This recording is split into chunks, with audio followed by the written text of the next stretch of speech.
Hello, everybody, and welcome back to another episode of HBHA Lore, where each episode I, Mike Margulies, sit down with a different person connected to HBHA's past or present. And today I'm thrilled because we have not just a regular episode, not a double-sized episode, but a triple-sized episode because I am joined by three fantastic siblings, all HBHA graduates. They are Jacob Bell, class of 2018, Natalie Bell, class of 2019, and Madi Bell, class of 2022. Welcome, Bell siblings, to HBHA Lore. Thank you. Hooray! Yes, they're all very excited to be here. And I'm excited to have them as well because I've had the pleasure of teaching all of these Bell siblings as they made their way through HBHA. We've got a lot to get through on this supersized episode. Whenever there are a trio of siblings, I'm sure sometimes you start with the oldest, which would be Jacob. Sometimes you start with the youngest, which would be Maddie. But we're going to break that mold, and I'm going to dive in with the middle sibling here, Hell Natalie, because yeah. how often do you get to start being the first one to talk whenever there's all of you guys together? And I think the middle Literally never. sibling deserves some love. So, Agreed. Natalie, as I said, you graduated in 2019. Catch us up to speed. What have you been up to in the 7 years since you graduated HBHA? So I graduated in 2019 and I went straight to the University of Missouri in Columbia. Go Tigers. Um, yes. And then I graduated from Mizzou in 2023 and then I went straight into medical school. And now I am at KU Medical School in Kansas City, with some other HBHAers who I still stay in touch with. Matthew Kavanaugh is in my class. Oh, Anna yes. Former Goldenberg. HBHA student and HBHA teacher, Matthew Kavanaugh. Correct. That's that Matthew Kavanaugh. Yes. And then I'm also with Alana Goldenberg. She's in a grade above me. I'm currently a third year. So I'm about to enter fourth year, kind of figure out where I'm going after medical school, and that's where I'm at. Okay, so you breezed right past the time at Mizzou very quickly. Talk to us a bit about there. What did you do during your time at the University of Missouri?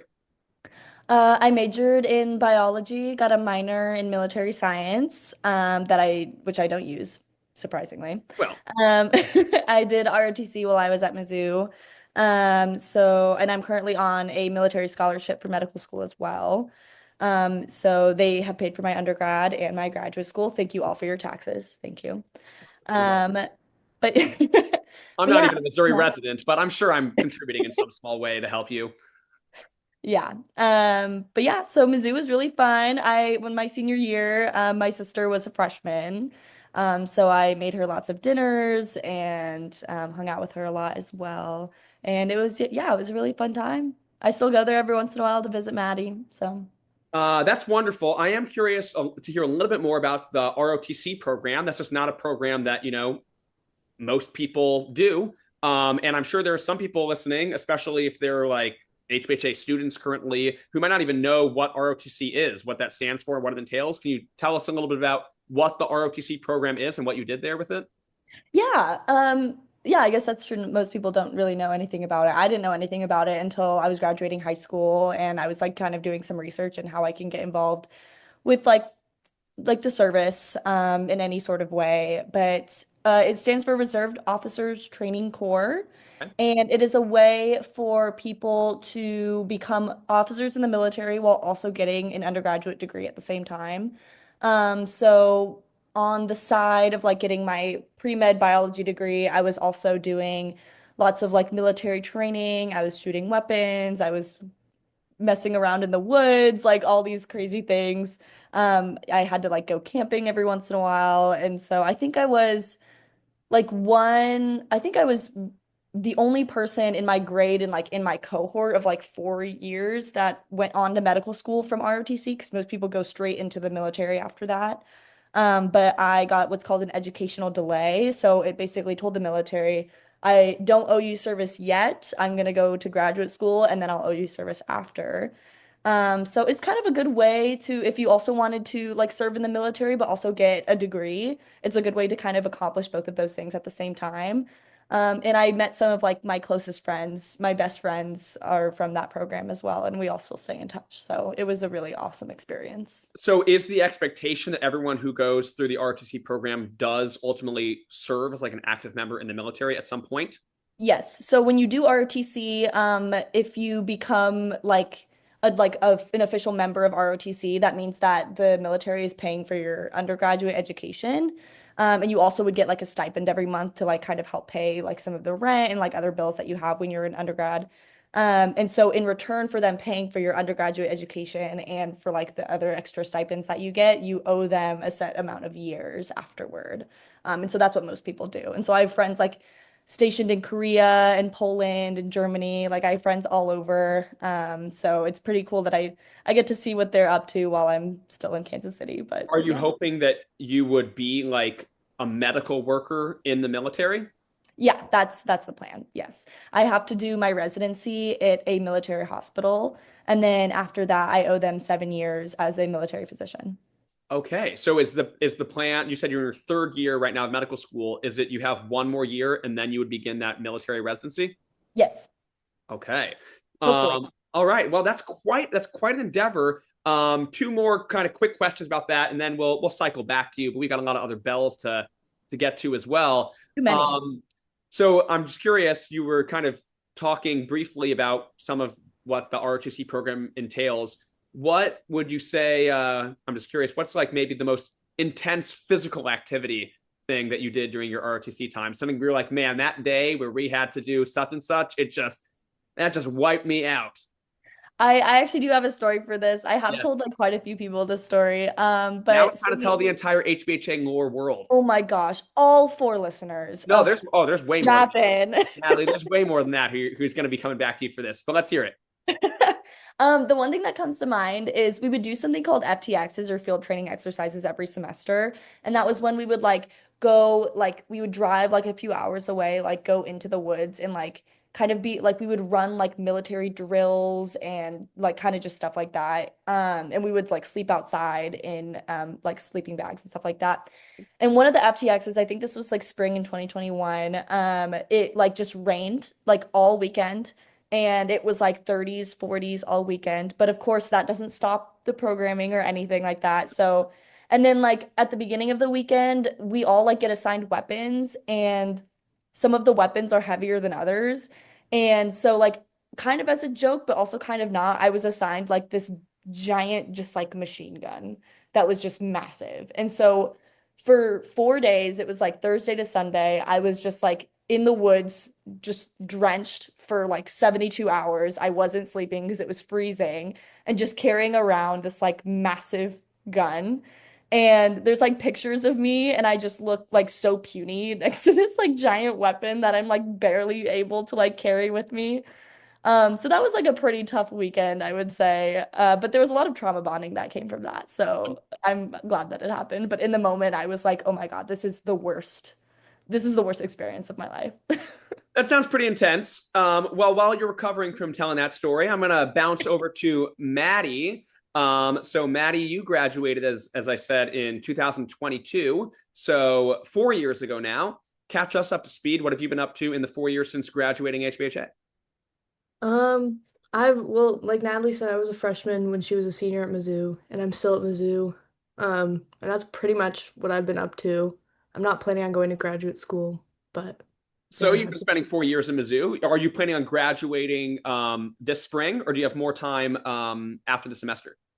I'm graduating in May, so I'm Okay, very so tell us a little bit about your time at Mizzou. What have you been studying? What have been some of the highlights during your undergraduate tenure? Aside from this little flower that's in your hair, for people who are just listening and not watching, Natalie is the bells are making good use of the Zoom features. Natalie is wearing what appears to be a yellow crown that's just askew on the left side of her head, and Maddie has a fake flower that is just kind of dancing around her left eyebrow.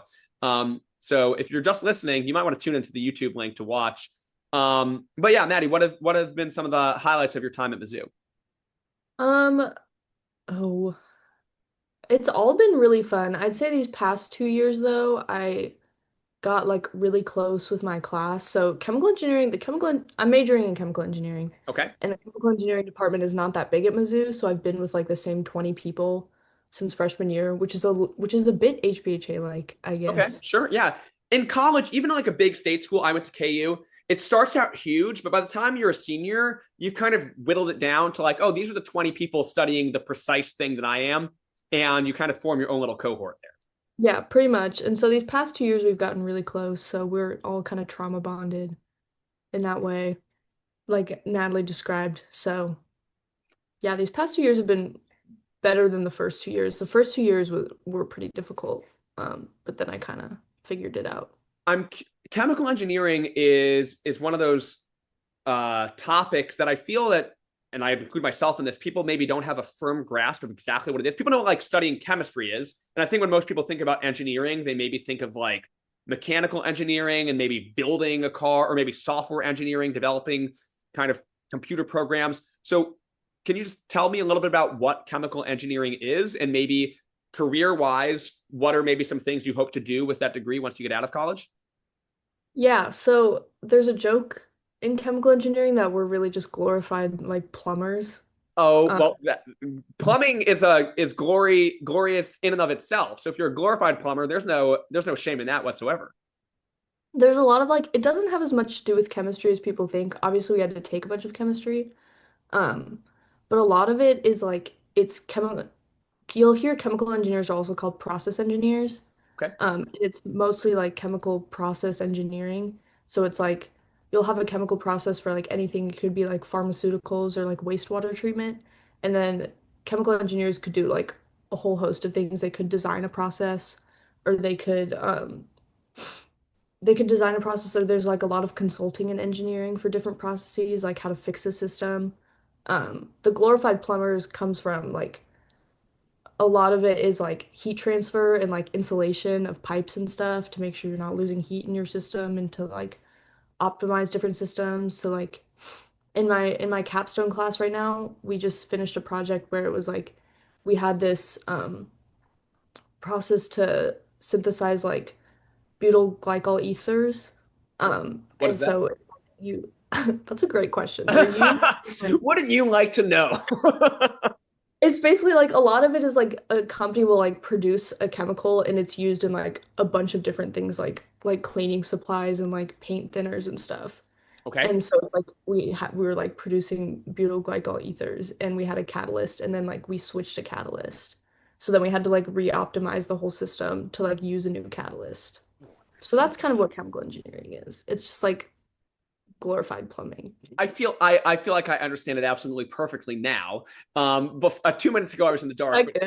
Does that now make I am sense? fully enlightened.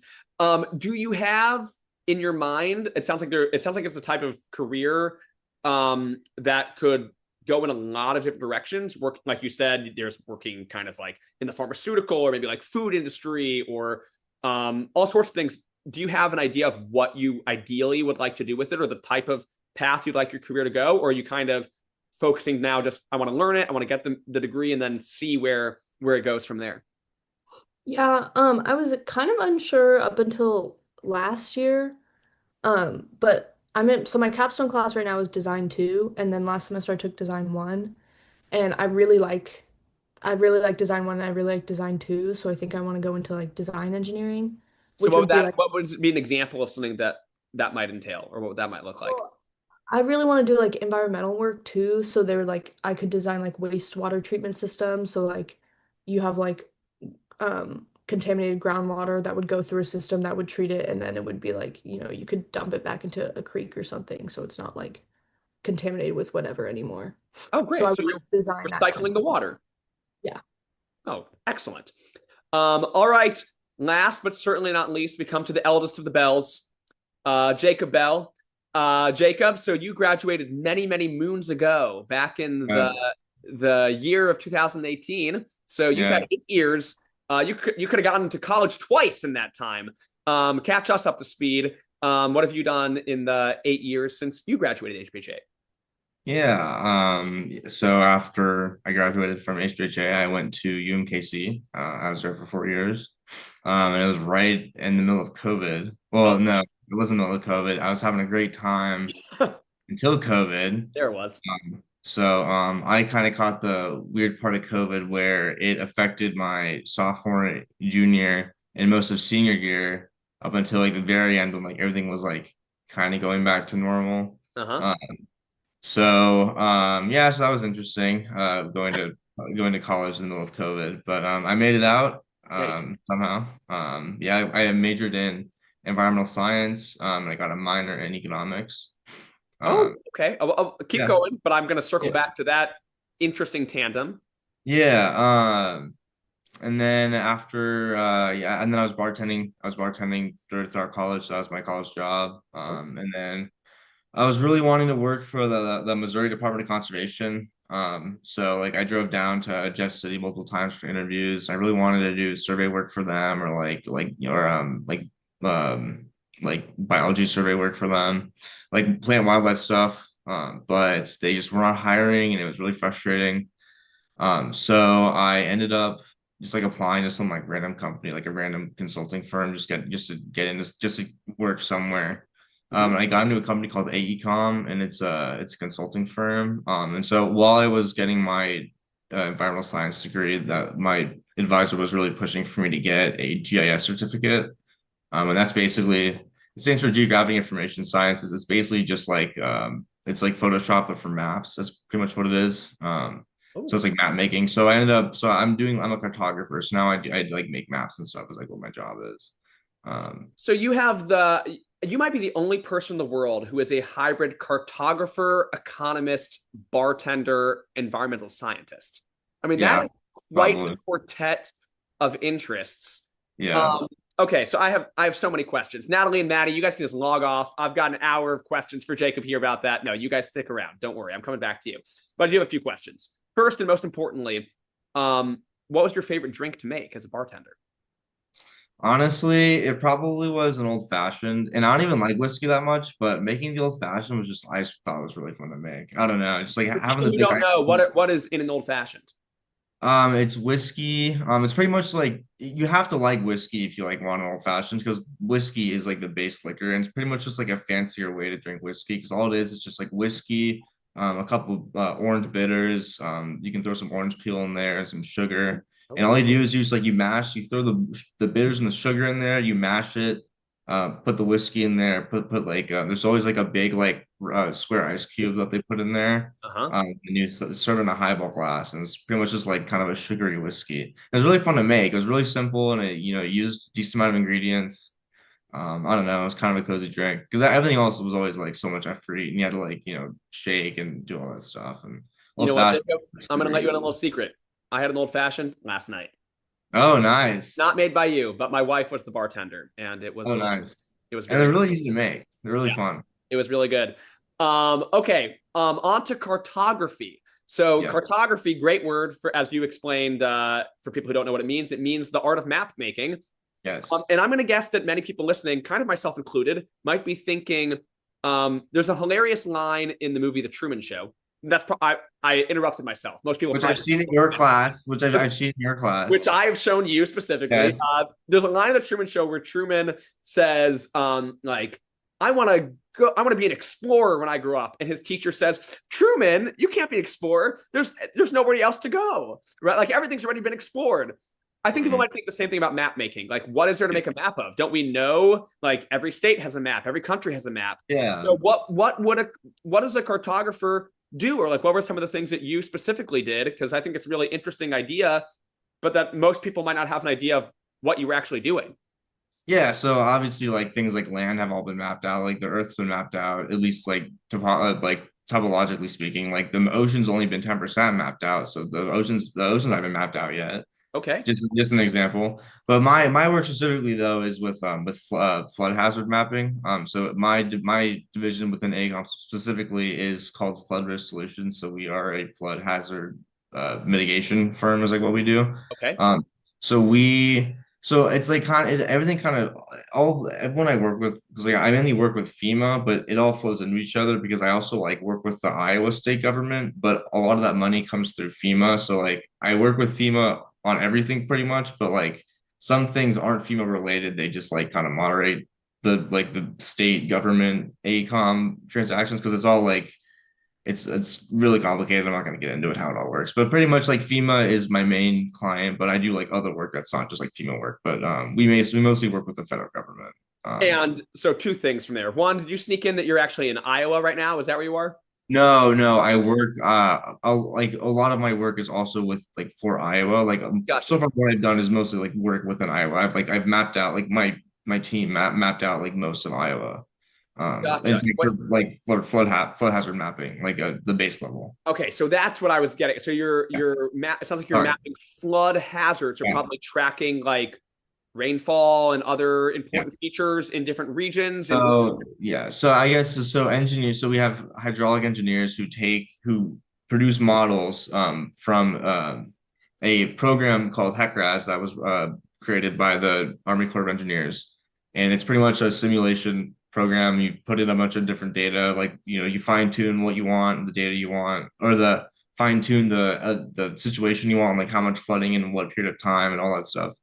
And then there's certain events like 100-year flood, 500-year flood, all that type of stuff, which is like a 1% annual chance of happening per year. So 100-year flood is like 1% chance, 500 years 0.2% chance per year. Does that make sense?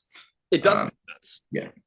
So they produce a rough model of like what that would look like, and then my team, which is the GIS team, we look at that data, and we decide, okay, like does this make sense with like how like the terrain actually is, because you can only put in so much data in the model. Like they have like structures and stuff, and they have like land use, but they don't have like every single hill or like every single obstacle that like because like the program just like does like a rough estimate of like where the water's going to go, but like obviously like if you want to fine tune it, you have to like look at every single like channel of like water, like how it's going to flow. So that's what we do, is we look at the model the engineers produce, and we to determine like whether what's realistic and what's not.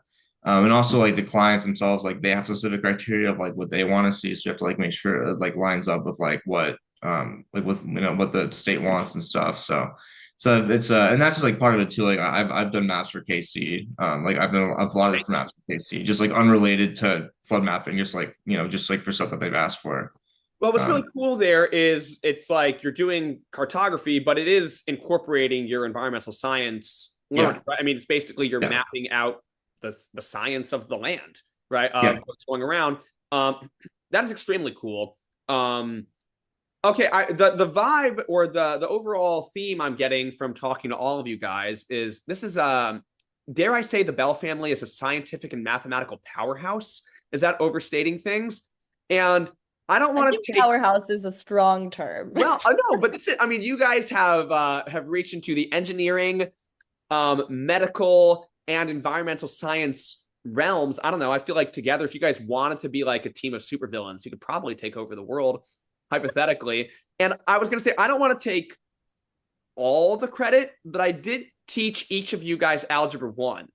So I've heard you say that in every podcast. You're that like, I not taking credit for where you are now, but I did well, teach you literature. Well, I mean, the people who graduated since I started teaching there, I like to think that I at least nudged them ever so slightly in that direction. And I like to think of Algebra 1 really as the base of really the baseboard from which you've all leapt off, is kind of my thinking. I see Jacob nodding, so I think he's concurring with me. He's in I agreement. would say that your teaching of algebra made me realize that I hated math, and that's how I found the path that I. So sure, yeah, you Surely played there was a big some role. math you had to take in your journey to becoming a physician, no? No, No, just all science all the time. But yeah, science has a lot of math. They're related in a way, you know. No, doctors don't need to know math. Doctors don't need to know math, and they don't need to know handwriting. But no. they do need to know the body decently well.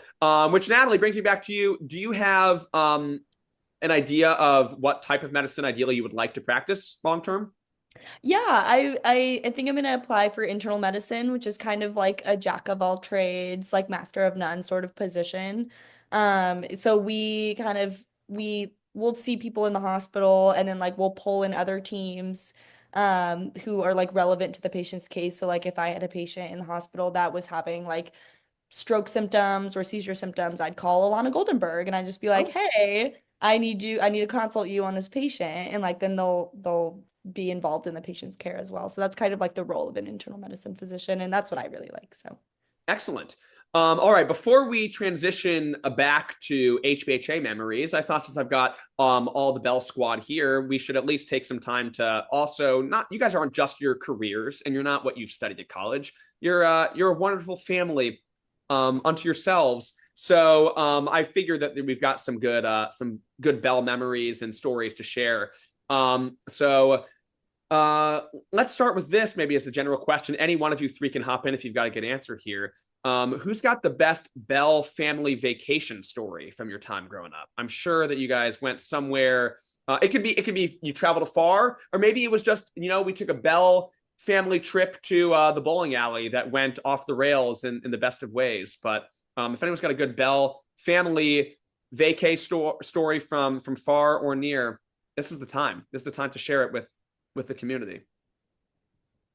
They're sitting in stunned silence. They can't believe I would have such an incredible question to toss their way. I honestly can't remember any vacation, to be We honest. didn't like go on vacation. Like that It could have been to a restaurant. It could have been a vacation to across the street for all I care. We didn't like vacation at HBHA. Like we've been vacationing like post HBHA. Like honestly, like we didn't start doing cool things until like we've all graduated. Oh, okay. So where have you gone since you graduated? We've been cruising. Where did you cruise to? Oh man, the first cruise was where? Like it was from New Orleans, and then we went to We've done Caribbean cruises. Our parents discovered Caribbean, the love yeah. for cruises that they have, and we don't quite share with them as much Yeah. as they do. But we've been on 2 cruises. Oh 2 my goodness. Caribbean cruises. Fond memories. went That's to- tough. We just went to Panama City Beach for winter break. Oh, Yeah, I was this past month. This isn't like a crazy story, but I'm ready. Jacob really wanted to go to the beach, and Jacob begged us to go to the beach. He would not go himself. And so he waited till we all went to the beach, and then he just dug a giant hole in the Like beach. in the sand, and you like Yeah. did you want them to like cover you, like bury you in the sand, or No, you I just dug a massive pit. And Was then it- and did you the use next the day pool? he did the same thing. Yeah, it was a hot tub. I made into a hot tub. Yeah. It was like a pool. Yeah. It was not a pool. It was not It was a hot pool. tub. It was There's just water in it. What are you talking about? There's water in it. just a hole in the sand. Now, I wouldn't imagine the water would be hot. Usually, the beach water is quite cool. No, I just called it a hot tub. It was just like average. It was like room temperature. Honestly, the water was like 67 degrees or something. So it was like fine. Like it was like nice out. It was like nice out when we went. It's really nice to hear. Actually, joking aside, that a lot of times families will, maybe they go on the vacation growing up, but then when everyone graduates and goes their separate ways, it's hard to do a family vacation. You guys decided to keep your family vacationing under wraps until you guys all graduated, and then it's like, hey, it's time to set sail, and your parents were all too happy to oblige, and they're cruising left and right, and just I guess you're tagging along. Natalie, was there any highlight from the cruise experience aside from Jacob digging himself in increasingly large hole? The only, like, for some reason, I'm sure there's so many like memories I could think of from like the cruises that we've been on, but the one thing that like pops in my brain that I can't stop thinking about is there was this if you've been on a Royal Caribbean cruise, like they have these like bars that are in the bartender's like a robotic arm, and you like order a drink and They it should have like hired Jacob. yeah, He's exactly. better than a robotic arm. Yeah, think. yeah, and probably Trying to steal my much less job. expensive. But anyway, so like my parents who don't drink were like obsessed with this robotic arm that like made drinks, and I just like remember my dad like the whole time just like doing, he's like, this is my robotic bartender dance, and like would just do that throughout the entire trip. He was just doing the robot the whole time because You're gonna, yeah, you guys are gonna, all be in the Bell household for Thanksgiving, and your dad's gonna have replaced his arm with just a bionic arm and be be whipping mashed potatoes your guys' way at light speed, just 100-mile-an-hour potatoes. I'll bet that bionic arm can carve a turkey with the best of them. So probably. See, It was I really knew, good at making vodka sprites too, so I knew there was a good family vacay story there if we dug deep enough, and we just had to dig Jacob out of the hole to be able to tell it. you do. All right, let's also talk a little bit about some good old times at HBHA. I believe, correct me if I'm wrong, I believe all three of you were K through 12 attendees. Is that correct? Mm-hmm. So that means together, the three of you collectively racked up 39 years at HBHA, which is pretty impressive when Wow. you think about it that way. So, Maddie, I'll start with you for this question because we started with Natalie last time. What was your favorite? Let's go way back into the Wayback Machine to the lower, or I'll even expand it to allow middle school days. But what's your best lower or middle school HBHA memory that you've got for us? I know I caught you off guard. That you've got this flower in your hair, just dancing as you're contemplating. You caught her so off guard asking her memories of HBHA on a podcast called I don't HBHA. remember anything. She's like, "Oh, She you're is the caught youngest off one. guard. You don't have With the no memories of HBHA. She was caught off I Not a was one? gonna say, Yeah, go ahead. can I say my 8th grade camping trip? Oh, what happened on the 8th grade camping trip? We've had a Well, couple it of was camping trip me. stories. Am I allowed to mention other people?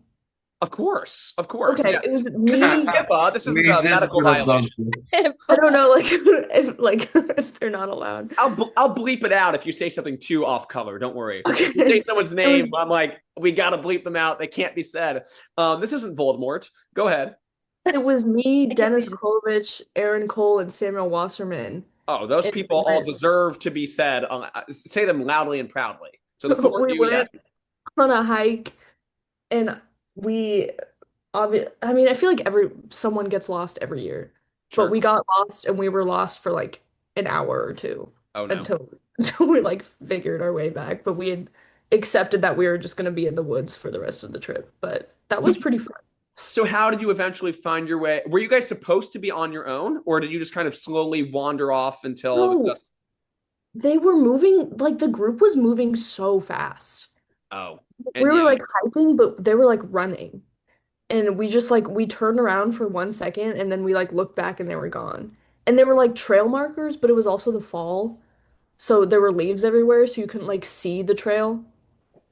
And well, so we got luckily, like Aaron, I'm really- sure, was a master tracker, and he was able to get you guys back on track, no problem. I think we crossed a stream at one point and then like Dennis fell in Oh, and we like went back because we were definitely not supposed to cross the stream. But we found our way back eventually. I'm not really sure.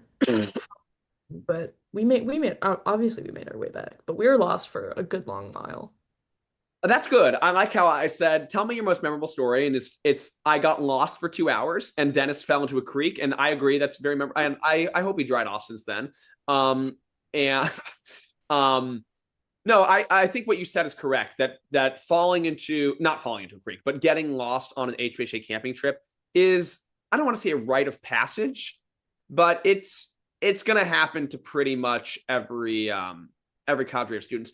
We take a lot of trips. You're bound to wander off every once in a while, but we never permanently lose a student. We always make sure that we find them and bring them back into the fold in the end. He's So- obligated to say that. I am contractually obligated to say that we Yeah. always find the students, but it's also factually correct. We do always track the students down in the end, even if they wander I afield. would just like to make it clear we were not tracked down. We found our way back. I don't Well, think it's anyone was looking for us. They knew you were gone, Maddie. Also, it's camping. It's meant to be experiential learning. Maybe it was a test to see how well you could navigate through the woods. And look at you now, a burgeoning chemical engineer. So clearly something went right. Something went very right. Those two events are linked somehow. think I was gonna say those. I feel like I'm not seeing the link between those two things. It's you find your way back from the woods and then you go into And chemical then you're a engineering. chemical engineer, obviously. Yeah, what you needed was Jacob to map the trail for you, as I'm sure he could. Which, Jacob, brings me to you. You've had some time to brainstorm. Give me your most memorable. I'll make it easier on you because I limited Maddie to K through 8, which proved very difficult. But just when you think back, what is maybe the first and most memorable memory that jumps to mind for you during your time at HBHA? Ooh, honestly, I was brainstorming about all that, and I'm still gonna come up with one. And I was doing K through 12. It's just honestly, it's just so tough because like there's moments that were really fun, but there's also moments that like I have so much nostalgia for back in like lower school and stuff. And it's like if I had to pick a favorite, it's like I really like couldn't say. Don't get attached to the word favorite. It can be any of those nostalgic moments. But probably the one that I'm, just popped in my head that and also I guess Purim is soon is I was just thinking about the Purim carnivals from when I was in lower school. Okay, you know what? I've done a lot of these episodes, but we haven't gotten a lot of Purim Carnival talk. So lay it on me. What do you got? Yeah, I don't know. It was just the feeling of, because the Purim Carnival was usually always before spring break when it's like when I was in lower school. So I just remember like, we'd It always was actually always when Purim was, whether you were in lower school or high school. yeah. I don't know. I feel like That's maybe a good point, Marco. What I did you can say now? assure you, because of my knowledge of the Hebrew calendar, that the Purim Carnival is always before spring break because spring break is always over Pesach and Yeah, Purim comes before Pesach. yeah. Whoa. Boom. Got you right there. So keep going. What do we got about the Purim Carnival? Well, it was just like a Purim. Always being like around spring break was always like super nice because it was like always something to look forward to as like a young kid. Just like I don't know, it's like it's like you come in on a Friday in costume, which is like already like super abnormal for the day, and then you'd have like no school that day, or like if you do, it'd be like an hour of like of like some whatever, and then you just like go to the Purim Carnival, and then I was always too scared to go into the haunted house, which I think is like so funny because like I was thinking about setting up the haunted house in upper school. I was like, wow, I can't believe I was like so freaked out to go into something like this. It can be pretty scary, those upturned tables with the black tablecloth on them. That's frightening. There's a strobe light going on there. I've Yeah, operated it was freaky, many. yeah. But also like the jail thing was always like super funny, and I don't know, I just like it was always like such a vibe to like have the Purim Carnival, and then like after the Purim Carnival's over, your parents pick you up, and then you have spring break for a week, and it's just like Well, you didn't always actually have spring break for a week. You usually had a couple more weeks of classes, and then you'd have Passover break. yeah, no, it wasn't spring break. It was always like it was always like before some sort of like it was always a half day regardless. So it was always fun to like have like a little break. I do like you conflating Purim and Passover into one super holiday, though. It's pretty cool. Did you have a Blame me favorite, though. We had so many holidays. Like any favorite Purim costume that you squeezed yourself into growing up? I think I went as I forget which I think it was Raphael, the Teenage Mutant Ninja Turtle. I think I was Raphael one year. Oh, did you get other? Hopefully, you got three others to be. No, you guys weren't like a Ninja Turtle team. It was just a solo Raphael effort. Yeah. Okay. Did you have a go-to Purim Carnival game that you dominated aside from crying your way through the haunted house? Honestly, I think I just spent most of my time in the bouncy house. Oh, the bounce house is terrific. Bounce house is one of the best. It's a classic. All right, Natalie. I'm afraid to ask you to dust off an HBHA memory based off of how confused Maddie and Jacob seem by the question. But I think you're ready to rise to the occasion. It doesn't have to be your favorite. Just drop any one on us that you want. I actually have a few things like in my brain currently, but I think the most relevant one that I want to talk about is I'm ready. when I was stage manager for a play who happened to be directed by Mr. Margulies. What a segue. Because it was my favorite thing ever to be like part of the play group. So I didn't have like FOMO, but I didn't actually have to participate in the play, which was like the best position to be in. And so I would like my morning routine was I'd finish prayers and then I'd go to the cafe. Oh, this I know. Took a little more time than I had hoped, but that's okay. And then like I'd get a coffee, I'd get some muffins, I would chat with whoever was working at the Rams Cafe. And then I'd come up every day to a very, very disappointed Mr. Margulies. Yeah, I hope the Zoom camera jumps to me. I'll keep talking for a second so that you can see my face. This is my face of Natalie walking in 5 minutes late with a muffin. You can see my barely contained simmering rage. And don't worry, we're going to get to simmering rage. All three of you guys did plays with me in various capacities. So you guys are all well familiar with my simmering rage is really how I would describe the entire process of directing a play. Until the end, when it works out fantastically every year somehow. Right. I mean, because I had my coffee and muffin every morning. There was one year it was close there. Maddie, it's not. I know the year of which you speak, but it's always close. It's always close. But in the end, inevitably, we managed. It was the closest it's ever come to not being put on. Fingers crossed. It was a buzzer beater. So sure. Natalie, aside from your muffin brigade, tell us a good way to describe it. So yes, that was actually going to be my next question. We were going to segue to some theater talk because all of you guys participated in the play. Jacob was the stage manager for 2 years. Let's see if I get this all right. You guys can correct me if I'm wrong. Jacob was the stage manager for 2 years for the Laramie Project and the Curious Savage. Immediately after that, Natalie took over as stage manager for Almost Maine. Some called me a legacy. Someone called her a legacy hire, but I think you earned the role. And Madi was never a stage manager, but was a star on stage for Almost Maine. The Man Who Came to Dinner, which had to be pivoted to The Man Who Zoomed to Dinner as COVID tragically struck. Right. And also for Chemical Imbalance, a Jekyll and Hyde play, which I believe is the play that she was alluding to as almost not getting off the ground, but we managed to pull it off just at the buzzer, as she said. So I did sound for junior year, whatever the play was junior year. Was that Check Please? Was that what? Yes. So you did it all 4 years, 3 years on stage, well, 2 years on stage, 1 year on Zoom, and 1 year running tech. So you guys were instrumental for a huge swatch of HBHA theater productions. So Natalie, I'd say they wouldn't have happened without us. I would say they wouldn't have happened without us, like all four of us working together in tandem. Natalie, aside from the muffin and the cafe talk, what did you enjoy about being a stage manager, being one for Almost Maine? Okay, I was gonna ask. It was Almost Maine, right? That was the one. Yes, it was Almost Maine. Almost Maine, for people who did not see it, was a series of vignettes that were all about people like falling in and out of love in this kind of magical town called Almost Maine. And they were all kind of slightly whimsical and fantastical. Like they were grounded in reality, but there was always something like a touch magical about them. It was really, really fun play. And Natalie, I believe that I also had you do something that I had never had a stage manager do, which is you were the main director of one of the vignettes, which was a vignette starring Sarah Seidel and Josh. No. Was it Anna Clower, starring Anna Clower and Josh Culkin? Yeah. Right? It was the two of them kind of having a very grumpy breakup. And I had you direct that entire scene. You blocked it out. You directed it. Do you remember doing that? Yeah. You did. Yeah. Trust me, you did. You did a fantastic job. Yeah, but I mean, I wouldn't have not done a fantastic job. No, you wouldn't have not done, and you did indeed. But for real, you said that it was a memorable experience in addition to the waltzing and sometimes a couple minutes late. What did you really enjoy? Because being involved in a play, whether you're an actor or a stage manager, it is a very intense experience. What did you kind of like about being a part of it?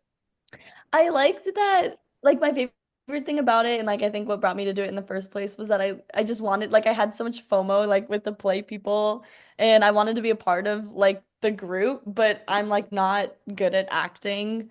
So I was like, how can I be a part of the group but not have to act? And then sure enough, I became the stage manager. And when you're stage manager, you get to boss people around, you get to give them directions. Yeah, that and you can too. listen I to get to get my coffee and muffins in the morning, and and then I remember like I really enjoyed just like sitting next to you. Like we had the desks like right next to each other, and we just like watched the play and like would run through the play like every day, and I just got to like watch my friends act out love scenes. Like not love scenes, but romantic scenes. Yeah.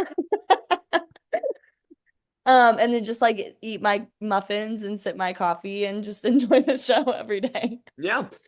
Jacob, as I said, you were stage manager for the 2 years before that, for the Laramie Project and the Curious Savage.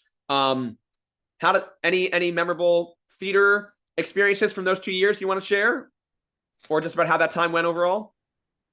Yeah, I mean it was a great time being a part of both those productions. I really enjoyed learning how how like the process of a play coming together is how that's done. I really enjoyed the table reads. I don't know. It was cool to get the behind the scenes on how it all comes together.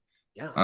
And I don't know, it was a cool opportunity for credit. So I'm glad I did it. Yes, it was. And those plays had very different vibes, right? Curious Savage is very, very funny and fun play. And the Laramie Project was about as serious of a play as you can do. So we got to have kind of really different, awesome experiences together, kind of putting those together. And Madi, you were the only Belle here who wanted to star on stage and said, you know what, I'm not here for behind the scenes. I'm here to be a star on stage. So like you said, you were in 3 different plays. Did you have a favorite role that you played during your HBHA theater time? Maddie, I did not know you were in 3 different plays. I don't think I saw any of them. Oh, No I one saw really all of talks them about many the women times, who Natalie. do Don't worry. I don't think anyone really watched them. But Maddie, what was your favorite play experience? Probably senior year. Senior year was fun. Senior year was fun, despite its challenges. I liked that play a lot. I think freshman year I was just really nervous the whole time. But Yeah, senior great. So that was I in Almost Maine, which Natalie was the stage manager for. You guys were doing that Natalie together. was, yeah, and I hated that. I loved it. I thought she did a great job. Thank you. It's not about if she did a good job or not. I just didn't want her watching me. Yeah, that's a lot of pressure having the sister watch and give you notes each day during rehearsal. Okay. Chemical Imbalance, that one you were mentioning senior year, that was tough. But like you said, we managed to pull it off, and it was kind of a comedic version of the Jekyll and Hyde story. We did some fun stuff with that play in that everyone performed it with a British accent. I don't know if you want to dust off the British accent. You played. Were you Ambrosia Jekyll? Ambrosia Jekyll, and which was the sister of Henry Jekyll. And we had some great costumes for that show, some fun like Victorian era dresses. We had Sam Wasserman and Zach Hardy playing like dueling angry matriarchs. More eggnog, Miss Thistle? Just a bit. If I have any more, I dare say my judgment will be affected. I might even propose to your brother myself. Now that you mention it, that may be just what is required. Ambrosia, I believe you've drunk too much eggnog. But why shouldn't she take the initiative? Henry's so overcome with nerves he can't put together a sentence in her presence. Why shouldn't she propose? Lady Throckmortonshire, perhaps you can talk some sense into my daughter. Well, yes. I believe there are certain instances in which a young lady is justified in approaching a young gentleman. If, for instance, he is wounded in battle, bleeding to death, or if he is paralyzed by sickness, unable to speak. But what are we ladies to do? Sit about and wait our whole lives? One feels like a ripe peach dangling from a tree. My gracious. What? A plum, a pomegranate, a red fruit bursting with little red seeds. Do not be alarmed, Lady Throckmortonshire. My daughter absorbed these dreadful self-expressions on her trip to the continent. Ah, the continent. I've never ventured there myself, but I imagine the worst. Oh, it isn't so dreadful as that. I myself visited Spain this spring on a mission to hand out soap cakes to the poor. The Spanish men were extremely agreeable. Agreeable? Do tell us more. Which was quite funny. Some wigs might have fallen off at inopportune times. But that play was an absolute blast. Yeah, it was pretty fun. And I like that one. That one was cool too, because we had an original score Composed by Dennis Krolovich. Sorry, I had to bleep it out when you said it. No, I'm joking. Dennis can be said. So yeah, Dennis, the aforementioned Dennis who fell in the creek, is an amazing musician, and he is a wonderful piano player and composes music. And I asked him, I don't know why I didn't think of this until his senior year, right? Because this was your guys' senior year, where I said to him, because he was in the play, and I said, and he did the play all 4 years of high school, I believe. And I said to him, I said, Dennis, do you have any interest in like writing music for it? And he was like, yeah. And he wrote this incredible music. Maybe I'll try to, I have the video, I think, of Chemical Imbalance. I'll try to embed a clip of some of the score that he did. It was really cool. Like, that was just a really awesome thing that he engineered. Ruthless, unthinking evil in the glass. Well then, bottoms up.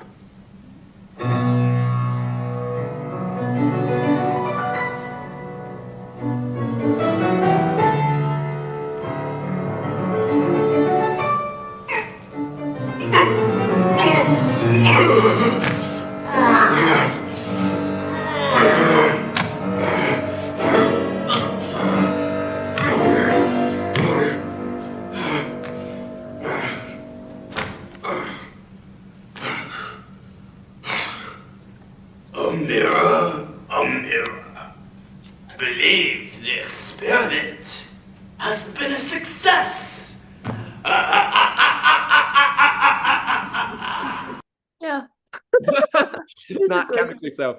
All right, but the HBHA is not all falling in creeks and performing on stage. Sometimes you go and being in the Poem Carnival. Sometimes you do go to class. And you guys, as we've said, are three pretty smart cookies. I'm curious if there's a favorite class that maybe you want to shout out. Maybe it was a chemistry class. Maybe it was a social studies class. Maybe it was third grade general studies, whatever it might be. But is there any class you kind of look back on and you're like, you know what, that was a really cool experience? Or even if not a whole class, maybe like it could even be a specific experience or thing that you did in a class.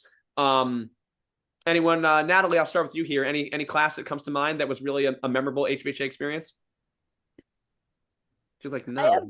Yeah, go ahead. Yes, I'm pondering. Yeah. The one that comes to mind like immediately was I took a marine biology class done by Mr. Welton's brother. Oh. Mr. Welton Part 2. Yes, Remember Wade his Welton. first name. Wade Welton. Wade, yes, it was Wade. I figured at some point you just did not remember his name. So he's also I remember the Welton part. There's another Welton brother. So there's many Welton bros. So yeah, this Welton was bros.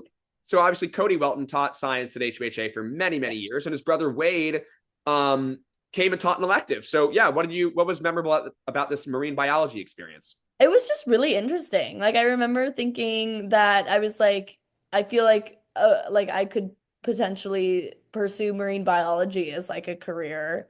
Unfortunately, the location that we are in is not conducive for marine biology studies. So I did not ultimately choose that route. But I do remember just thinking it was just really interesting learning about like marine animals. I had never known anything about them. And we learned a lot about like tectonic plates and earthquakes and volcanoes and like just a lot of like really interesting topics. And I just remember like thinking it was just like a really cool, fun class. So I know visit it with a few fun people. I know it's been a while, so it's okay if you don't. Any random like cool marine biology factoid you remember from that? Like a walrus eats 800 pounds a day, which is not true. I just made that up right now. But unless you tell me if it's true, Natalie. I don't know that one, but I'll research that and get back to you. That's okay. The one thing that I remember is like I remember learning how like earthquakes and like volcanoes formed with like tectonic plates like crashing into each other. Another thing I remember is that there's like two different kinds of whales. There's like toothed whales and baleen whales. And like the toothed whales are the ones that like use echolocation to communicate. Like they're the ones that sound like, like a whale. Well, did you make a sound there? Because I saw you using echolocation. But you not hear? I know. I would like just to hear your impression of a whale doing echolocation. It's like. Anyone hearing my echolocation? No, I thought it would be more like like something like that, maybe that we'd be getting at. That's a dolphin, which is a kind of whale. Fun fact. Didn't know that. Did you? A kind of whale? Yeah. Okay, I trust you, but I believe you fully. But the baleen whales are the ones that go like woo. Now there is a sound. Now we got a sound out of you. That's excellent. Because I wasn't using echolocation. No, you were not. Yeah. Okay, so marine biology sounds like an incredible elective. Jacob, any class that sticks out to you that you're like, this was just a really great class that I want to shout out? I'm mad geeked at Nat's whale. That was just crazy, Nat. I was like, wow. How do you not hear my echolocation? I just crazy. Jacob speeds his time. He's like, Natalie, instead of me answering the question, I want just 30 more minutes of Natalie whale talk. I just derailed my train of thought. Like, I'm just focusing on. I'm not. I agree. It was a pretty electric performance of a whale. Thank you. You are welcome. Anyway, my favorite class, honestly, it probably would have to be, which, very surprisingly, it's the Book of Job with Miss Cajon. Not surprising. I get a ton of Miss Cajon shout outs on this podcast. Not surprising at all. But the Book of Job specifically because like I hated that class so much Oh. when I was in school, and I hated the Book of Job. I thought it was like one of the most like ridiculous pieces of Jewish canon. I was like, it just makes no sense. But then like, what? I'm curious to see how this Yeah, how but this it ties just together. Continue. but just like one random day, like I was like, oh, like clicked. I was like, oh, like it all makes sense. I was like, oh, I was like, that makes so much sense. I was like, oh, that's actually like. I was like, wow, like the Book of Job is actually like it actually makes sense. I was like, oh, and I don't know. What was the epiphany exactly, if you can explain it? It was like after everything going through with like code. It was like within the context of like everything's kind of like going downhill a little bit post 2020. Okay, we're in the 2020s, and I was I like, thought you meant for Job. You're saying for the world. Gotcha. Okay. oh yeah, just the Because world, for yeah. people, I'm assuming most people listening probably have at least a passing familiarity with the Book of Job. But really fast, the basic concept is there's a guy named Job who everything is going great. He's blessed with everything, and then he has all of this land and all these beautiful daughters and a beautiful family. And then Satan basically makes a deal with God and is like, no wonder he praises you and loves you. His life is awesome. And then they make kind of a deal, and everything gets stripped away from Job. He loses his family, his wealth, his land, and it causes him to kind of have this crisis of faith, which ultimately he maintains his faith in God, and is therefore rewarded with kind of God reinstating him with all those things once again. Anyway, continue. Pronounced Hasatan. Hasatan. Thank you. Be Yeah. free. Satan Hasatan. isn't politically correct in this climate, Mr. Mark. Oh, thank you. Hasatan, which is Hebrew for Hasatan. Satan. Continue. Yeah, it was just kind of the message of like because of the ending of Job specifically, I thought was like the craziest part for me because it was like basically he's Job is confronting God and he's like why have you done this to me? And then God is just like, I'm God, like who are you to question me? What, You know, okay, yeah. and I just thought that I thought that was so absurd because like he just completely ruined Job for absolutely no reason. I'm like I saw that was like crazy, but then That would be a question that Miss Cajon would have appreciated you asking in class. It's a very worthwhile question. and I wish I like because like I thought that I wish I appreciated the content more back then because I just don't I was like just going through the motions back then. I was like oh like doing whatever barely half reading what was there. But now I'm like oh the point isn't about like God is like bullying Job. It's just like like questioning the reasoning behind anything is just you're not gonna get it's like that's absurd. Like that like questioning the reason behind anything is like you're not gonna get any straight answer because it's just like like bad like things just like bad things just happen and whether or not it's because Hasatan and God made a deal or not is like it's not relevant because you're not gonna get an answer to something like that like regardless. And that was just my interpretation, but I was like, oh, like Job actually just like makes a lot of sense. That's like not like it's not like religious or anything like that. It's just like, oh, like Job is just like a lesson in just like the absurdity of it all, is like practically. And I was like, Well, I absolutely love that because like I mean you answered the question very honestly in that you're like actually this was a class that in the moment I really didn't love that much and I maybe found the content kind of boring, but retroactively years later you were like wait a minute, actually, there's something really cool here. There's something that I've taken away and learned from this. That's actually a very cool idea. I think it's awesome that, something that might not have resonated with you in the moment when you were younger, as you got older, you were like, actually, there's a really cool lesson here. And I'm thinking back on it. And it's not just, class I have to take for a grade, but I get nothing out of it, that you actually did get a lot out of it and are thinking about it now. I'm sure Ms. Cajon would be absolutely delighted to hear that that's your takeaway from it philosophically many years later. Oh, and the reason why I like had that epiphany too, I just remembered was because I had to teach it for a brief time. I was a Sunday school teacher at Beth Shalom. Okay. So I was teaching at Sunday school for I think it was like a year or two. And so Tal asked me to teach the kids Ben Yehuda, Sarah Seidel's mom, who's Sarah Seidel, is in the room. Whose house I'm currently at. Out. Wow, what a plot twist. She had asked me to teach the kids the Book of Job, and in that moment I was like, oh my God, like of course I'm starting teaching the Book of Job. And and even then like kind of as I was teaching, like after I taught it, I still had the oh, like it's absurd. But then like as I was like thinking about it afterward, I was like, oh wait, like no, actually Job makes a lot of sense. Like that, but that's why I was like going through my mind again was because I had to teach it to That's kids. tall order as a Sunday school teacher. I mean, the Book of Job is one of the most like philosophically complex Yeah. books in the Tanakh.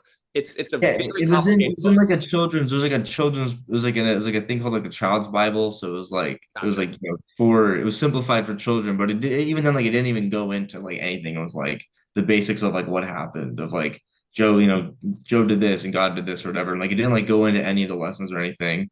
You were like, And listen up, kids. The world is tough. You're gonna lose all your possessions. Here's how you deal with it.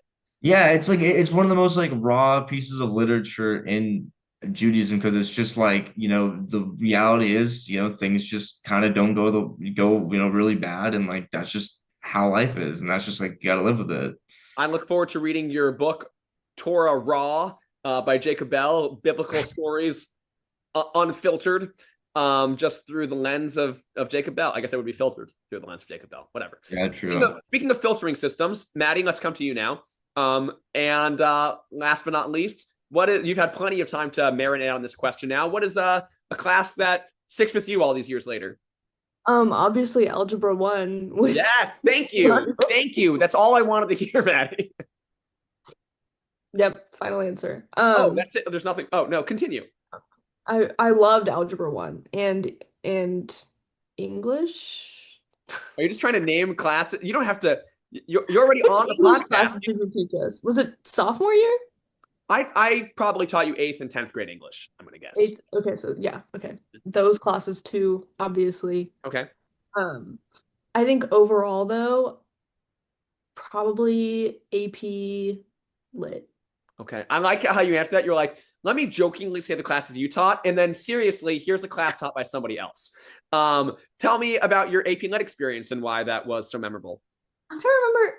I liked both AP Lit and AP Lang, but AP Lit was with AP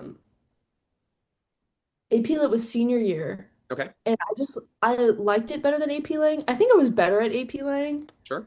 but I liked AP Lit better. I liked the material better, and I thought it was interesting. So what sticks out to you? Like, why was that a memorable experience? I remember we had this one assignment. So Dr. Houston taught it, and we had this one assignment where it's like, first of all, we read the yellow wallpaper, which They just read it earlier this year. And I think about it to this day. Or maybe it was last year. They might have read it last year. It was, so a lot of the material that we read in that class I liked. And then also Dr. Houston made us do this assignment where we read Wuthering Heights, and then they just finished it last week. We read Wuthering Heights, and then she gave us this like list of songs that were like about Wuthering Heights. Okay. Or like pertain to Wuthering Heights, and then we had to like write an analysis on like how it has to do with Wuthering Heights. So that I remember that being really interesting. That sounds fantastic. Are you planning on seeing the new Wuthering Heights movie? I think She's not. You like to keep your Wuthering Heights experience pure. I think it's Wuthering. Wuthering? I think it's Wuthering. Wuthering. Wait, it's not Withering Heights? That was Withering. It's not Withering.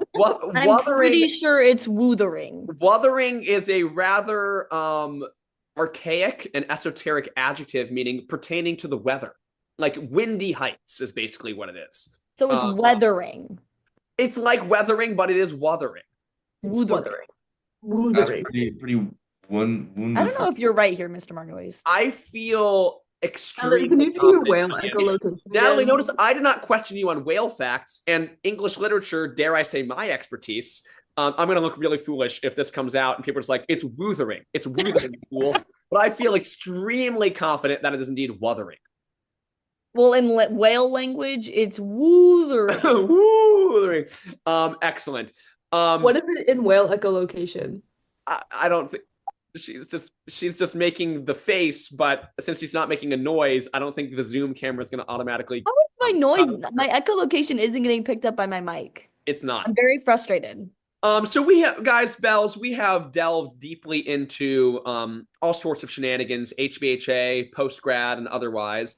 But before I let you all go, I've brought along a little game for us to play, which I am going to call World's Greatest Bell. We're going to call it World's Greatest Bell. And I've asked you guys to bring along a pencil or a pen and a piece of paper. Hold that up so I can see to make sure you guys got that. So we are going to play this game. Here's how it's going to work. I've got 5 questions for you guys. We're not going to share our answers. We're just going to write down our answer, and then we will share them at the end. So I've got 5 questions. Actually, I'm going to change the name of the game because it doesn't make sense to call it World's Greatest Bell. We're going to call it Bell Most Likely, because all 5 of these questions, I'm going to ask you which of you 3 is the, and don't give your mom as the answer. No, it's you 3 are the only 3 contestants. Which of you 3 is the bell most likely to blank? If you think it's yourself, you can write down yourself. So you're not trying to match each other. You're just saying, we'll see if maybe you do match on some of them, but you're just trying to say which of the 3 of you, yourself as an option or the other 2, is most likely to blank. Once we go through, you're going to write down your answers to all 5, and then we'll go through and share them. You guys ready? All right, so just number them 1 through 5. You don't need to write down the question. I'll remind you of the question. First question. Which bell is most likely to be a Jeopardy champion? If one of the 3 of you were to win on Jeopardy, which bell is most likely to be a Jeopardy champion? Write down your answer for number 1. Don't share yet. Just write down. I'll give you a second to write down. Oh, Natalie, you look like you're about to ask something. Yes? I was gonna ask, this is unrelated to what you just asked, but is none an option as well? No, it's got to be one of you 3. Which of you 3 is most likely to be a Jeopardy champion? All right. Definitely not Natalie. No, don't share the answer yet, Jacob. All right. Question number 2. So underneath this, right? Which bell, and it could be the same, or you might have the same bell for all 5 answers. Who knows? Which bell is most likely to survive for a month alone on a deserted island?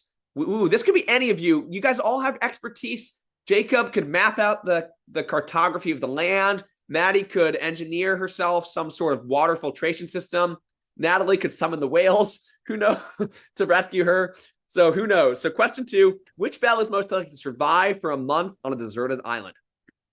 All right. Would summon the whales. Question number 3. Which bell is most likely to voice a Disney or Pixar animated character? We know all 3 of you are theatrical in some way, some behind the stage, some on the stage, but if one of you, and we've already seen some of Natalie's vocal stylings, which bell is most likely to voice a Disney or Pixar animated character? So jot down your answer there. Question number 4. Which bell is most likely to start their own restaurant or bakery? Which bell is the foodie of the bunch? So which bell would be most likely to start their own restaurant or bakery? And the last question, which bell is most likely to advance multiple rounds through America's Got Talent?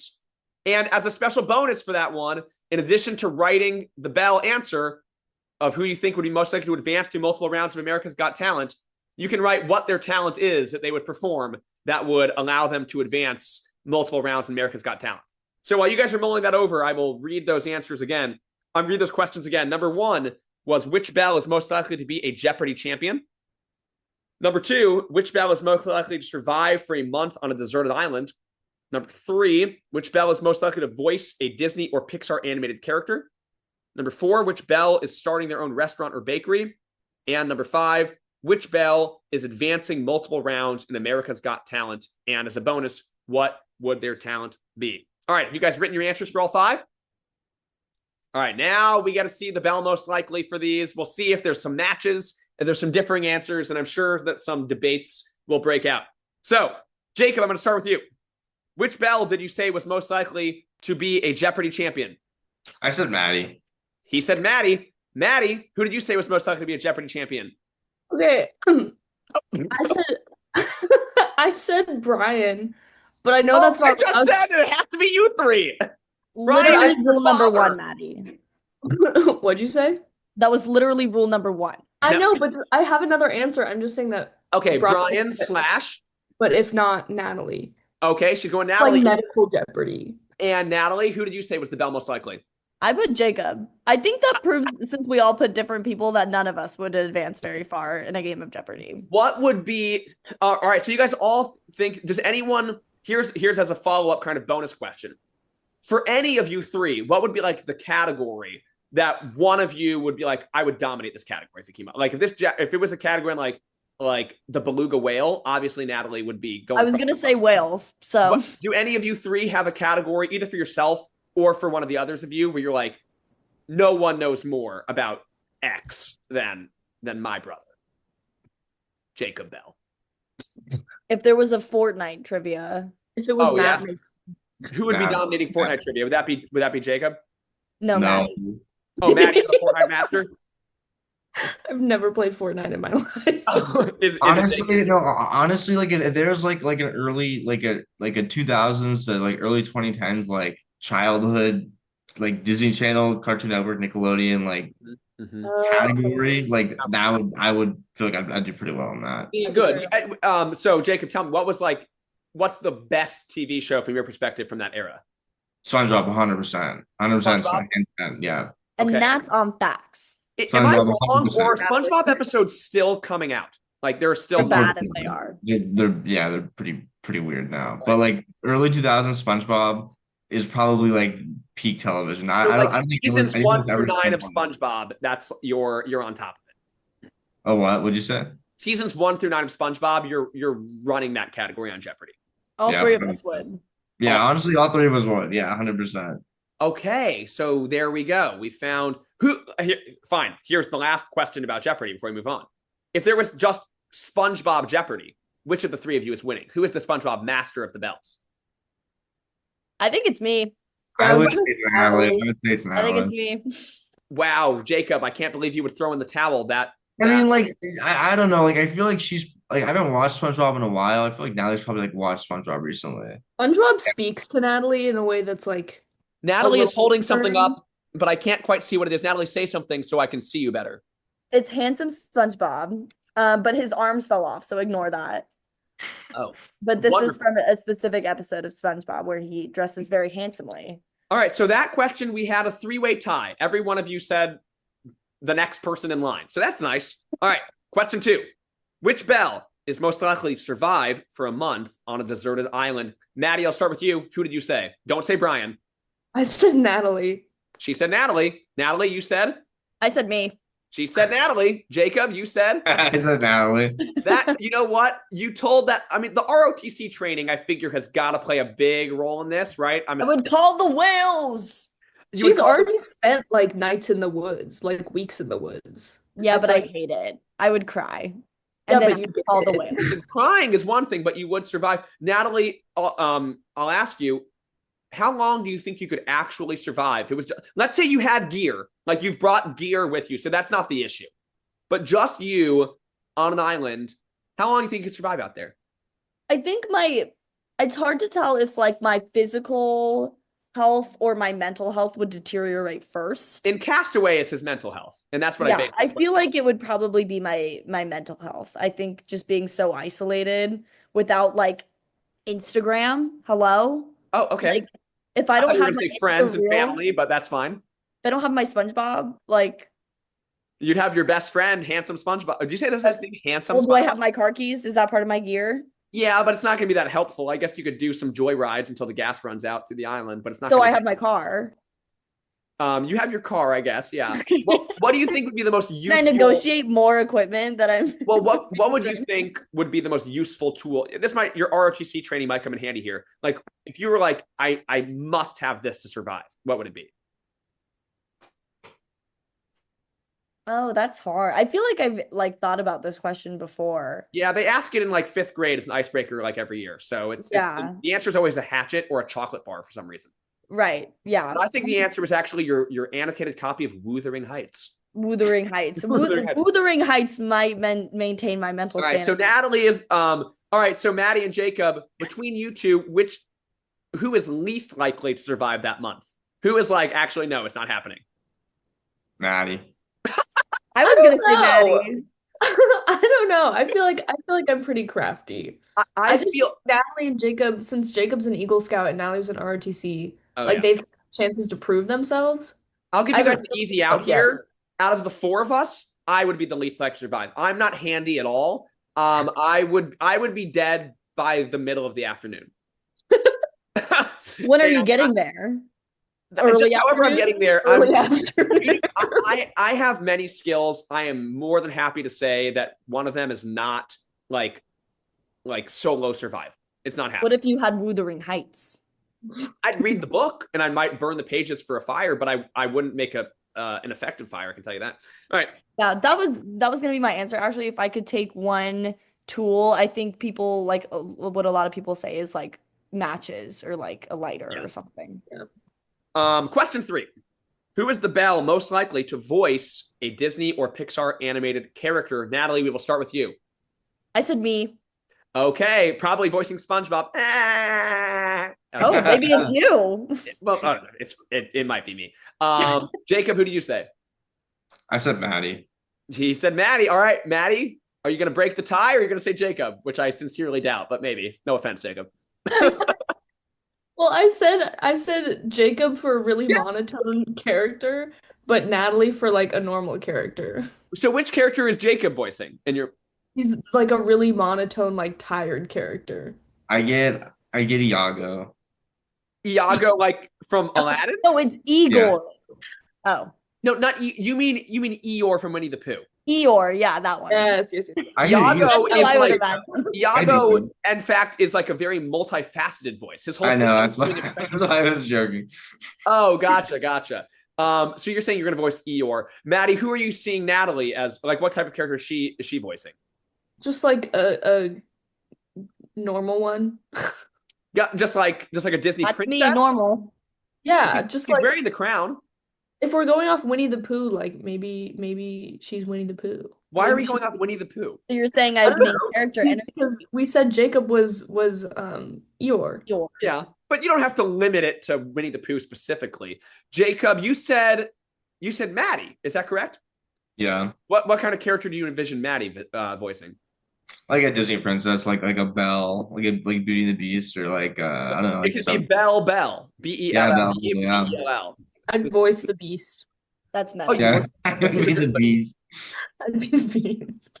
And Natalie, you chose yourself, so clearly you think highly of your own talents in this area. What kind of character do you see yourself voicing?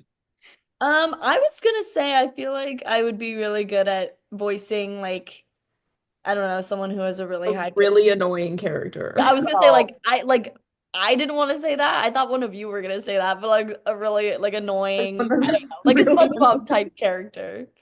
Oh, what type character? Like a SpongeBob type, like Gotcha. high pitched, like like that sort Okay, of. I was going to ask for your SpongeBob impression, but I think that's good. Oh, there it was. All right, question 4. Which Belle is most likely to start their own restaurant or bakery? We already know that Jacob has worked in the service industry as a bartender, but does that mean he will be the one opening the restaurant or the bakery? Jacob, we'll start with you. Who is the Belle most likely? I said Maddie. He says Maddie. Maddie? I said myself. She says Maddie. Natalie's a 3 for 3. I said Maddie. All right. So Maddie, you appear to be the foodie of the bunch. What is do you cook? I do cook. I also bake. I bake more than I cook, but Okay, so what are some of your favorite things to bake/cook? I make cookies. I've been making cheesecake a lot recently. Oh my, like just like a classic plain cheesecake, or you like to mix it up with like a different Well, I way? started with like a plain cheesecake, and then for Jacob's birthday last year, I made like a berry cheesecake that I thought was pretty good. That sounds Good. It was pretty good. And then Jacob sounds Can't good. confirm. Can't confirm. I make hamantaschen for Purim. What's your preferred hamantaschen stuffing? I have really been on apricot. I used to like chocolate chip when I was a kid. I was like a big chocolate chip hamantaschen, but I like the apricot filling now. Those sound good. Anything but fig. I don't like the fig filling, but like a raspberry jam in there is great. Apricot jam, chocolate chips. If you were indeed to open a restaurant or a bakery, Matt, like what would Maddie's restaurant? Would you be opening a bakery? Would you be opening? Okay, it would be a bakery, and actually, this is really important because I've been talking about this a lot recently. There's like no bakeries around here that are open past like 6 p.m. on like a weekend. Like during the week, they close at like 4. But it happens a lot where like after dinner or like at like 8 o'clock, I really want a midnight croissant or like a late night croissant. Midnight Croissant is a great name for a bakery too. And so I would Midnight open a croissant? bakery that would be open late and we would just have 24-hour croissants. How about this? The midnight croissant, and the logo is it's a croissant, but shaped like a crescent moon. Mm-hmm. That sounds awesome. You know, this is kind of funny. I did an episode with the Goldenberg sisters, and we played kind of a similar game to this. And Kayla Goldenberg also talked about wanting to open a late night bagel shop. So maybe you guys get together and the two of you could. All I ask is for like an HBHA more like 70 to 90% discount on all baked goods for coming up with the idea. But I think that sounds great. I agree. I'm always wanting a late night muffin of sorts. Yeah.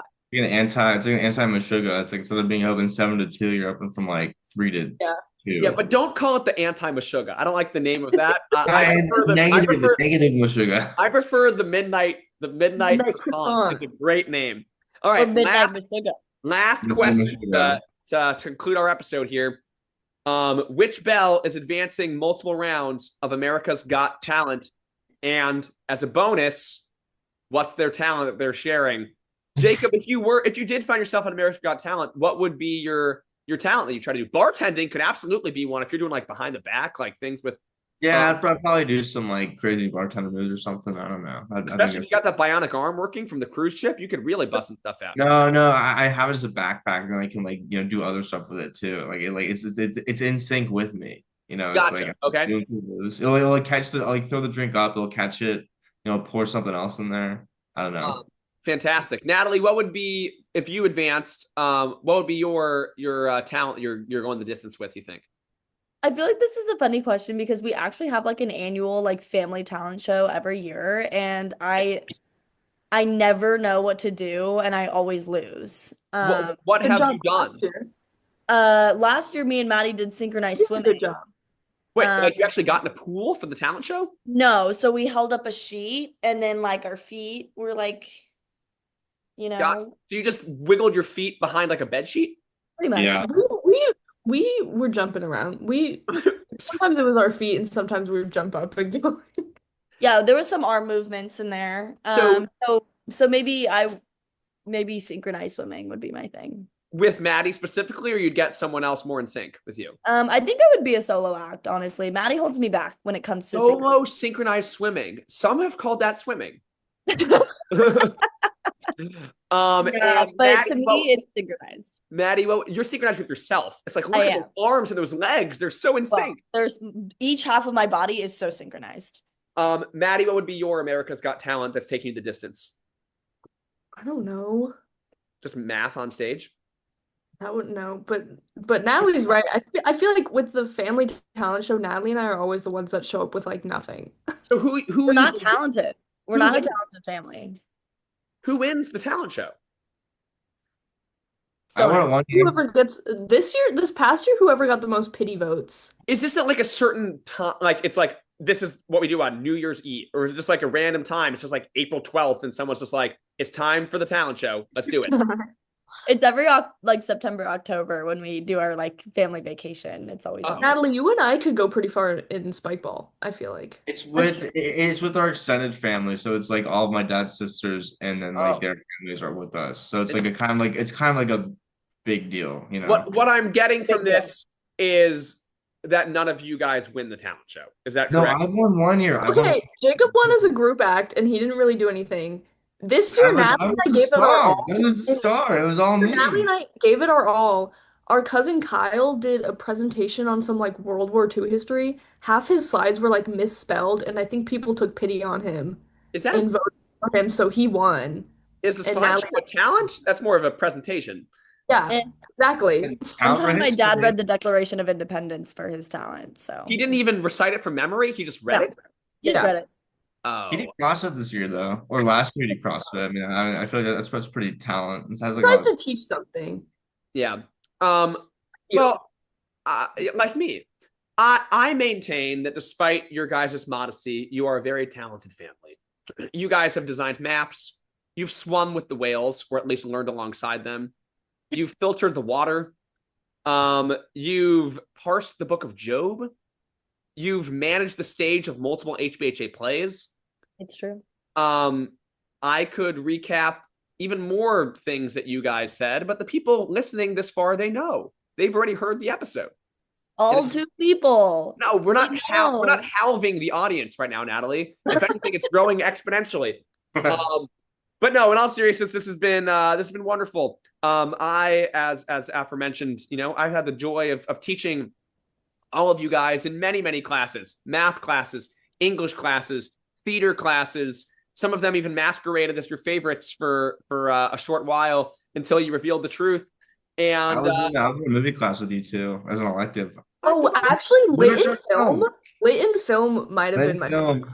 lit and film was pretty lit, and film. That was actually really good. I forgot about lit. Yeah, that was great. That was liked a Game movie Wars. elective that I taught, which was wonderful. But this has been so fun, and for people who were at HBHA along the same time as you guys, they will certainly enjoy getting to catch up with the Bells virtually and hear all the cool things you guys are doing, because you guys are doing some very cool things. Even if you guys are very modest about it, I mean, that's a lot of different accomplishments in some very challenging fields: medical fields, science, map making, bartending, chemical engineering. Those are not easy tasks, and you guys are doing it and doing awesome stuff.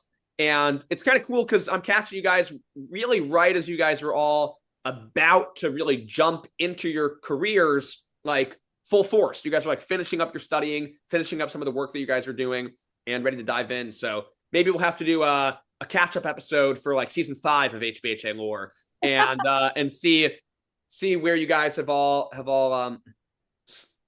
meandered off to and all the cool things you're doing. But this has been great for me, and I hope to see all of you guys soon. Visiting the walls of HBHA so we can catch up in person as well. But thank all of you guys, Natalie, Maddie, and Jacob, for joining me today. I have a question. Oh my goodness! Oh, I was signing off, but no, Natalie, please. Please I was just wondering. So there's like a painting of my face in. Yeah. Is How it about still art? there? How about art as your talent? You guys are all great artists. I mean, it's true. Obviously, clearly. There is a look at painting of your Me face. hobby horsing. Was there a question, Natalie, or were you just saying there is a painting of my face? I was just wondering if it was still there. And So there, for a long time, there's a self-portrait that you did in art class that has been in the science lab, correct? Yeah. Correct. I put it. I mounted it on the wall myself. It's hard for me. It has been there for many years. Many. And it's a good question. I'm in that science lab all the time, but it's hard for me to like keep straight. Like, is it still there? You know what I mean? I will make sure to check tomorrow when I'm at school. That would be awesome. And I will let you know. Do you want it to be there? So when I mounted it, I was a junior in high school and I didn't know how to mount. I still don't know how to mount things. So there might potentially be a giant gaping hole in the wall behind that painting that may or may not have been done by me. I'll do you one better. If I see it, I will take a picture of it and I will embed it in this video, maybe over your very face while you're talking. Not for the whole time. It's like me doing this. Yeah, it's a very good self-portrait. So I will track that down, and that will be the final mystery of today's episode of HBHA Lore. So Jacob. Wait, I also have a question. This is good. Jacob, you better have something to interrupt. Maddie, go ahead. Yes, please. When you sign off, do you just stop the recording or do we all leave the Zoom? No, it's wow, what a behind the scenes question. That listeners Really broke the fourth wall there, Matt. Yeah, that's a very meta question. No, I'll just stop the recording and then we'll chat for like another 10 seconds and then you don't have to just vanish immediately. It doesn't like suck you out into like oblivion. Like the weird purgatory that Jacob's Zoom background seems to be floating in front of. There's things behind me. I can't see. It's just like a weird blur. One time you moved your head and there was just like a picture of a guy behind you, but I couldn't tell what it. Yeah. Oh, there we go. It's a painting my girlfriend made of Ronald Reagan. Okay. Wonderful. You know what? We'll have to save the backstory for that. For the sequel, the HBHA Lore Bell sequel in 5 years. So Jake, Maddie, and Natalie, thank you guys for joining me on HBHA Lore. Bye-bye. You're so welcome. Thanks for having us.